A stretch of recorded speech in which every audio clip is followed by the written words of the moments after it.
சாவித்திரி வாயை வச்சுக்கிட்டு சும்மா இருக்காம, ஏமா அண்ணி சொல்றது ஒரு விதத்துல உண்மைதானே? ராஜாங்க வீட்டு மருமகளா இருந்துகிட்டு அவ இப்படி ஹோட்டல்ல எச்சல் எடுத்துக்கிட்டு இருந்தானா அண்ணனுடைய மானம் மரியாதைலாம் என்ன ஆகுறது அப்படின்னு சொல்லி சாவித்திரி சொல்லவும், ராஜாங்க பார்த்தா அமைதியா இருக்காரு. சன்னாசி அப்பத்தா கிட்ட, சாவித்திரி சொல்றதும் ஒரு விதத்துல உண்மைதானே அத்தா. நாங்க அங்கே போய் பார்த்ததும் அங்கே வந்திருக்கிற பேட்டி எடுக்கிறவங்கள இருந்து எல்லாரும் ராசாங்க வீட்டு மருமகளான்னு சொல்லி தமிழ்ச்செல்வியை பார்த்து கேட்கையில எங்களுக்கு ஒரு மாதிரி சங்கட்டமா தான் நான் ஆத்தா இருக்கோம். அந்த பிள்ளை இப்படி ஹோட்டல்ல போயிட்டு எச்சல் எடுத்து வேலை செய்யறது எங்களுடைய கௌரவத்துக்கு ஒரு விதமான பங்க வேலை வைக்கிற மாதிரி தான் ஆத்தா இருக்கும் அப்படின்னு சொல்லி சன்னாசி சொல்லவும், அப்பத்தா யோசிச்சுட்டு, சரியா உங்களுக்கு வேணாம் அவளுக்கும் வேணாம், நான் ஒன்று சொல்றேன் அது மட்டும் செய்வீங்களா அப்படின்னு சொல்லி அப்பதான் சொல்லவும், அப்பதான் ராஜாங்கம் என்ன அத்தா அப்படின்னு கேட்குறாரு. இல்ல தமிழ்ச்செல்வி அவ இந்த வீட்டுல இருந்து ₹1 வாங்க மாட்டேன் அப்படின்னு சொல்லி அவ இருக்கிற அவுட் ஹவுஸ்க்கு ₹5000 வாடகையும் கொடுத்துக்கிட்டு இருக்கா. அப்படி அவளுடைய படிப்பு செலவுக்கும் காசு வேணும், வீட்டு வாடகை கொடுக்கறதுக்கும் காசு வேணும், அது பத்தாதுக்குன்னு வீட்டுல அவ சமைச்சு சாப்பிட்டுக்கிட்டு இருக்காளே காய்கறி அரிசி பருப்பு அதெல்லாம் வாங்குறதுக்கும் காசு வேணும். அப்ப இவ இங்கிருந்து கொடுத்தாலும் வாங்க மாட்டா, அவளுடைய சுய சம்பாதியத்தெல்லாம் வாங்குவேன்னு நினைக்கிறா. நீங்க பேசால தமிழ்ச்செல்விக்கு ஒரு ஹோட்டலை வச்சு கொடுத்துருங்க. தமிழ்ச்செல்விக்கு நீங்க ஒரு ஹோட்டலை வச்சு கொடுத்தீங்கன்னு வைங்க, அவ அந்த ஹோட்டலை நடத்திக்கிட்டு இருப்பா, அதுல வருமானம் வரும், அந்த வருமானத்துல அவ படிப்பு தேவை வீட்டு காசு அப்படி இப்படின்னு சொல்லி அவளுடைய கை சம்பாத்தியமா போகும்ல. அவளும் இங்க இருந்து வாங்கல, நம்ம ஒரு ஹோட்டல் வச்சு நடத்திக்கிட்டு இருக்கோம் நினைப்பாள் அப்படின்னு சொல்லிட்டு இங்க பார்த்து அப்பதான் சொல்லவும், அப்பதான் சாவித்திரி, ஏமா அவளை வேலைக்கு போக வேணான்னு சொல்றதை விட்டுட்டு அவளுக்கு ஹோட்டல் ஆரம்பிக்க சொல்லிக்கிட்டு இருக்க, நல்ல கதையா இருக்கே, இங்க இருந்து சொத்து பத்த கூட எழுதி வைக்க சொல்லுவோம் போலையே அப்படின்னு சொல்லி சாவித்திரி சொல்லவும், ஏண்டி அதை கூட நான் சேர்த்தான் செய்வேன், அவ என் பேத்தி 1000 தான் இருந்தாலும் அவ இந்த நிமிஷம் இந்த வீட்டு மருமகத்தான், என் பேரன் சேது உடைய பொண்டாட்டி தான். ஏன் என்னன்ற ராஜாங்க அமைச்சரா இருக்கிறதுனாலதான் அவனுடைய மான மரியாதைக்கு பங்கு வரக்கூடாது அப்படின்றதுக்காகத்தான் நான் ஹோட்டல் வச்சு கொடுக்க சொல்றேன். இதை நான் அவகிட்ட நாசுக்கா எடுத்து பேசி புரிய வச்சுனா அவ ஒத்துக்குருவா அப்படின்னு சொல்லிட்டு அப்பதான் சொல்லவும், ராஜாங்கத்துக்கும் பார்த்தா இது சரின்னு தோணுது. சரியாத்தா, தமிழ்ச்செல்விக்கு நான் ஒரு ஹோட்டல் வச்சு கொடுக்குறேன்.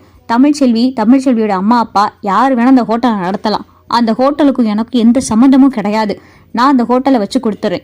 இனிமேல் தமிழ்ச்செல்வி இன்னொரு இடத்துல போய் வேலை பார்க்க கூடாது. இது இந்த வீட்டு மருமக தமிழ்ச்செல்வி மேல இருக்கிற பாசத்தினால இதை நான் சொல்ல கிடையாது, என்னுடைய மானம் மரியாதை. ஏன்னா அமைச்சர்ன்ற பதவியில இருக்கேன், அமைச்சர் ராஜாங்கத்தோடைய வீட்டாளுக எல்லாருமே கௌரவமான இடத்துலதான் இருக்கணும். இப்படி ஹோட்டல்ல போய் எச்சையில எடுக்கிறது என்னுடைய மான மரியாதைக்கு குறைச்சலா இருக்கு.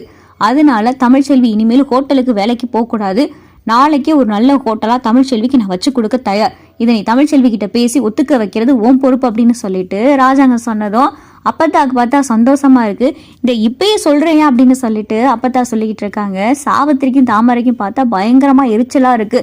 இவ ஹோட்டல்ல எச்சல் எடுத்து எப்படியோ மாங்குன்னு வேலை செஞ்சு எக்கட கிட்ட போய் தொலைறான்னு விட்டுட்டு இப்ப இவளுக்கு ஹோட்டல் வேற வச்சு கொடுக்குறாளா? ஹோட்டல் ஏம்மா அவன் இந்த ஹோட்டலு ஓஹோன்னு வந்துட்டானா, இந்த சூரிய வம்சம் படத்துல வர மாதிரி ஒரே பாட்டுல பெரிய ஆள் ஆகிற மாதிரி இவ ஒரு ஹோட்டலே வச்சு பெரிய ஆளை வந்துட்டானா அப்படின்னு சொல்லி தாமரை சொல்லவும், ஹோட்டல் வேணா ஆரம்பிக்கட்டும் தாமரை, அந்த ஹோட்டல் நல்லபடியா நடக்கதான் விடக்கூடாது அப்படின்னு சொல்லிட்டு சாவித்திரி சொல்லிக்கிட்டு இருக்கு. அப்பத்தா பார்த்தா தமிழ்ச்செல்வியை பாக்குறதுக்காக அவுட் ஹவுஸ் வராங்க.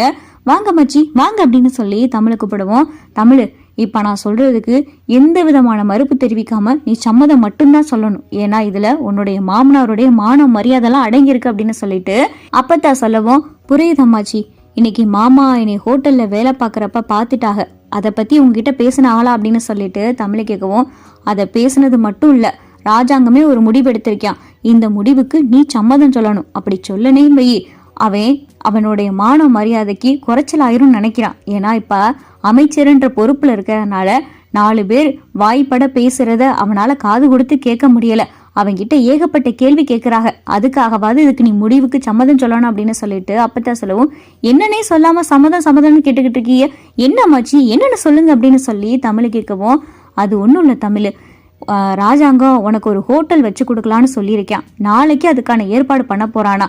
ஏன்னா அமைச்சர் பதவியில இருந்துகிட்டு அமைச்சருடைய மருமக தமிழ்ச்செல்வி இந்த மாதிரி ஹோட்டல்ல எச்சேல எடுத்து டம்ளர்ல தண்ணியை ஊத்திட்டு வரவங்க போறவளுக்கு சாப்பாடு பரிமாறிக்கிட்டு இருந்தா பார்க்க நல்லாவா இருக்கு, அதனாலதான் அவன் இந்த ஒரு முடிவு எடுத்திருக்கான், இதுக்கு நீ மறுப்பு மட்டும் சொல்லாத அப்படின்னு சொல்லிட்டு அப்பதான் சொல்லவும், அப்பதான் தமிழ்ச்செல்வி யோசிச்சுட்டு, சரி அம்மாச்சி, இதுக்கு நான் எந்த விதமான மறுப்பும் சொல்லல, இதுக்கு காரணம் மாமா அமைச்சரா இருக்கிறதுனால மட்டும்தான், ஆனா இதுக்கு எனக்கு ஒரு கண்டிஷன் அப்படின்னு சொல்லிட்டு தமிழ்செல்வம் என்ன கண்டிஷன் அப்படின்னு சொல்லி அப்பதான் கேட்குறாங்க. அந்த ஹோட்டல்ல வர வருமானத்துல பாதி ஷேர் உங்களுக்கு போயிடும். அதாவது அந்த ஹோட்டல்ல என்ன வருமானம் வருதோ அதுல பாதி வருமானம் நான் அங்கே வந்து கொடுத்துருவேன், உங்ககிட்ட கொடுத்துருவேன். இதுக்கான காரணம் மாமா அந்த ஹோட்டல்ல வச்சு கொடுத்ததுனால தான். இப்போ ஒரு ஹோட்டல் இருந்தா பார்ட்னர்ஷிப் போட்டு ஆரம்பிப்பாங்க, அதுல பாதி வருமானம் அப்படியே அந்த பார்ட்னருக்கு போயிடும். இந்த முடிவுக்கு உங்களுக்கு சம்மதம்னா எனக்கும் ஹோட்டல்ல வச்சு கொடுக்கறதுல சம்மதம் அப்படின்னு சொல்லிட்டு தமிழ்செல்வம் எப்படியோ பரவாயில்லடி, அதுல பாதி வருமானம் வர்றதில் நீ என்கிட்ட கொடுத்தாலும் சரி, அதை நீயே வச்சுக்கிட்டாலும் சரி, ஆனா நீ சம்மதம் சொல்றதுக்காக நான் இதுக்கு சம்மதம் சொல்றேன் அப்படின்னு சொல்லிட்டு அப்பத்தான் சொல்லவும், நான் தமிழ்செல்வியை பேசி ஒத்துக்கிற வச்சுட்டேன், நீ தமிழ்செல்விக்கு ஹோட்டல் வச்சு கொடுக்க தயாராயா அப்படின்னு சொல்லி அப்பத்தா கேட்கவும், எனக்கு சம்மதம் தான் அத்தா, சன்னாசி சேதுவை ஃபோன் பண்ணி வர சொல்லு அப்படின்னு சொல்லி ராஜாங்க சொல்லவும், சன்னாசியும் பார்த்தா இங்கே சேதுக்கு ஃபோன் பண்ணி வர சொல்றாரு.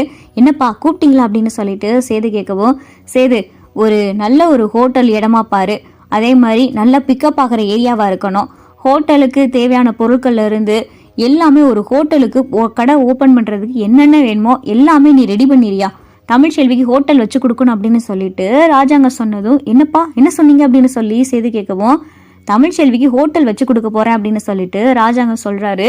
இதை அப்பதான் பார்த்தா ஈஸ்வரி போஸ் சித்ராலாம் கேட்டுட்டு, என்ன மாமா சொல்றீங்க, அவளுக்கு ஹோட்டல் வச்சு கொடுக்க போறீங்களா அப்படின்னு சொல்லிட்டு ஈஸ்வரி சொல்லவும், அடியே இதெல்லாம் நாங்க பேசி முடிவெடுத்துட்டோம், உடனே இடையில வந்து குட்டையை குழப்பி விடாத, அவன் முடிவெடுத்தானா முடிவெடுத்ததுதான், தமிழ்செல்வி வெளியில வேலை பார்க்கறாள, அது வந்துட்டு பேட்டி எடுக்கிறவங்களாம் பார்த்துட்டாங்க, அதனால ராஜாங்கத்தோடைய மான மரியாதைக்கு கொஞ்சம் யாரும் எதுவும் பேசுவாங்கன்னு பயந்துக்கிட்டு இப்ப தமிழ்செல்விக்கு ஒரு ஹோட்டல் வச்சு கொடுக்குறேன், அம்பிட்டுத்தேன் அப்படியே வரிஞ்சு கட்டிட்டு வந்துருவீங்க, சொத்து பத்தெல்லாம் ஒன்று எழுதி வைக்கல அப்படின்னு சொல்லிட்டு அப்பத்தான் சொல்லவும், ஓ சரி சரி அப்படின்னு சொல்லிட்டு ஈஸ்வரி பார்த்து அமைதியா இருக்கு. இன்னொன்னுடி அதையும் கேட்டுக்கங்க, அவ ஏற்கனவே சொல்லிட்டா இந்த மாதிரி ராசாங்க ஹோட்டல் வச்சு கொடுக்குறேன் அப்படின்னு சொன்னதுக்கு அவ என்கிட்ட ஒன்று சொன்னா, ஒரு கண்டிஷன் போட்டிருக்கா, அந்த ஹோட்டல்ல என்ன வருமானம் வருதோ அதுல பாதி வருமானம் இந்த வீட்டுக்கு வந்துடும், அதையும் நினைச்சு ஒன்று வருத்தப்பட்டுக்கிறாதீங்க, சொல்லப்போனா அந்த கடை வாடகை மாதிரி அவ கொடுத்துக்கிட்டு இருக்கா அப்படின்னு சொல்லிட்டு அப்பத்தான் சொல்லவும், ராஜாங்க சேதுகிட்ட சொன்னதுனால சேதுவும் பார்த்தா ஹோட்டல் ரெடி பண்ணிடுறாரு. இங்க மறுநாள் காலையில தமிழ் உங்களுக்கு பிடிச்சிருந்தா லைக் பண்ணுங்க, ஷேர் பண்ணுங்க, மறக்காம நம்ம சேனலை சப்ஸ்கிரைப் பண்ணுங்க.